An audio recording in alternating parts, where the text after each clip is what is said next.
Sou José Pedro Paiva, atualmente sou o diretor do Arquivo da Universidade de Coimbra e professor na Faculdade de Letras da mesma universidade, onde me doutorei em 1986.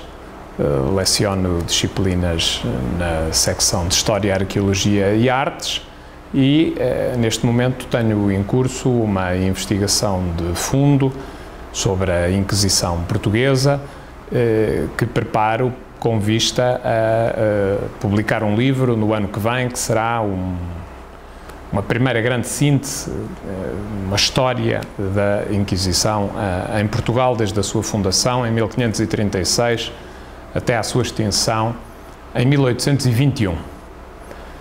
Pedem-me então que eu reflita sobre um livro que me tenha de algum modo marcado. Sei que digo uma banalidade ao revelar que não encontro no meu passado de frequência pela literatura, e eu vou-me cingir ao campo da literatura, não vou falar evidentemente de obras no campo de estudos históricos, mas dizia, não encontro nenhuma obra que me tenha marcado de um modo absolutamente definitivo e decisivo. Por um lado, porque entendo também que aquilo que vamos lendo depende muito do tempo e das circunstâncias em que o fazemos. E, portanto, houve textos que foram para mim decisivos, digamos assim, ou que me marcaram, para utilizar os termos da pergunta, mas que mais tarde, revisitando-os, deixaram de o ser. Mas houve, todavia, ou há, todavia, um conjunto relativamente amplo, eu diria mais de autores do que obras, que eu gosto de revisitar frequentemente. Sem dizer que tenham sido obras que marcaram a minha vida, ou autores que marcaram a minha vida. E precisamente para não cair, ou para não me fechar apenas num só, eu elegi três, que têm, a meu ver, naturezas e características muito distintas, e se calhar por isso todos eles me fascinam. Um clássico, Essa de Queiroz, e depois dois autores mais contemporâneos. Um que para mim é, juntamente com Fernando Pessoa, o autor que mais me fascinou na literatura portuguesa do século XX, refiro-me a Virgílio Ferreira, e outro mais recente e ainda vivo, António Lobo Antunes. Porque é que eu revisito tantas vezes estes autores, ou o que é que me fascina nestes autores em algumas das suas obras? Bom, em essa toda a obra, por vários motivos, pela inteligentíssima e fina ironia com que consegue tratar as suas personagens, a perspicácia e o modo absolutamente certeiro com que as define e caracteriza, e personagens que têm uma variedade de tipos imensa. Enfim, recordo algumas que particularmente me aliciam, como o Conde de Abranhos, ou a Titi da Relíquia, ou o João Ega dos Maias, todos eles distintos e todos eles magnificamente caracterizados, e ainda pela sua impressionante capacidade de descrever a realidade com uma clareza e um fascínio ao mesmo tempo no uso da língua portuguesa que me cativam sempre. Aliás, eu costumo sugerir, como professor não tenho a pretensão de ensinar muita coisa a ninguém, mas costumo sugerir aos meus alunos que, se querem aprender a escrever, devem frequentar os livros dessa de Queiroz.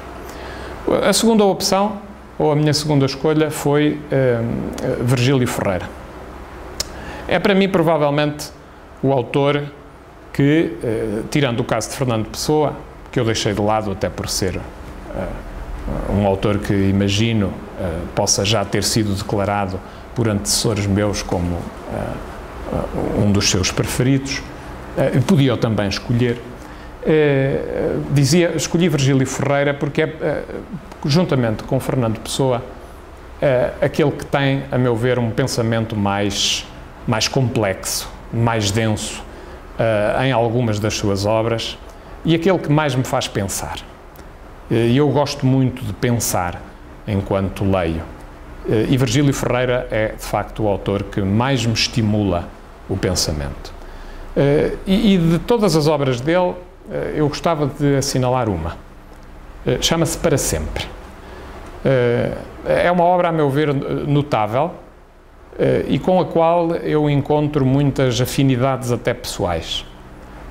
Porque se passa numa aldeia beirã, e eu também, com frequência, vou a uma aldeia beirã e, de um certo ponto de vista, muitas vezes me encontro na situação em que o protagonista do Para Sempre está, a refletir sobre os momentos decisivos do que foi a minha existência e a pensar sobre eles.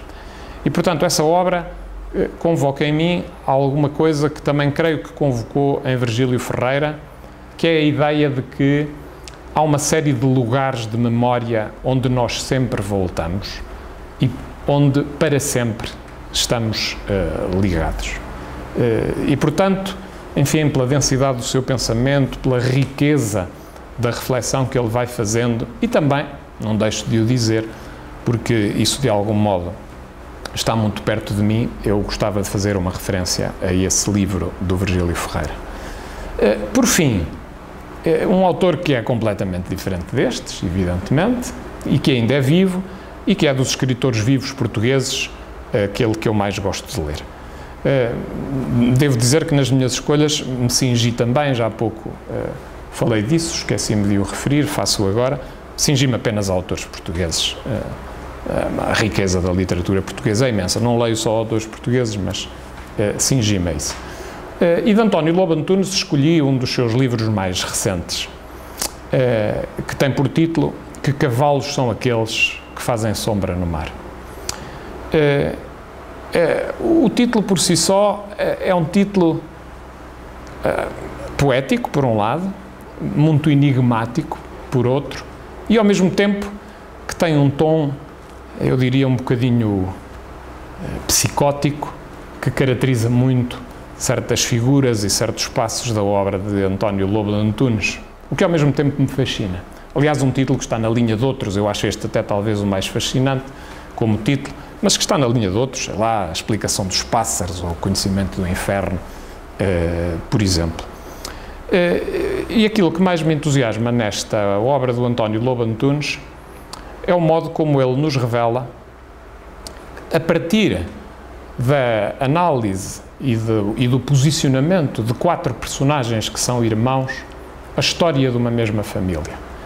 E a capacidade que tem, que é muito frequente em toda a sua narrativa, para, sem fazer uma descrição pormenorizada das personagens, mas apenas a partir, eu diria, dos seus tiques, dos seus modos de falar, dos seus modos de pensar, a capacidade que tem para nos ir construindo personagens que ao princípio nós temos muita dificuldade em entender e em identificar, mas que à medida que o livro flui, à medida que a narrativa flui, basta lermos uma frase dita por eles e já sabemos quem é que está a falar. Isso é absolutamente fascinante, essa capacidade que o António Lobo Antunes tem de provocar isso no leitor.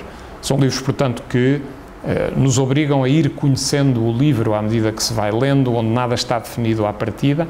E neste caso concreto, eu creio que é riquíssima essa mensagem que eu dele tiro, a de que um objeto é sempre qualquer que ele seja, é sempre um poliedro passível de ser apreendido por múltiplos olhares, como acontece nesta família, em que 4 irmãos nos mostram o que foi a sua vida e o que foi a vida da sua família, com visões completamente distintas um dos outros. E aí tem, em síntese, as minhas escolhas.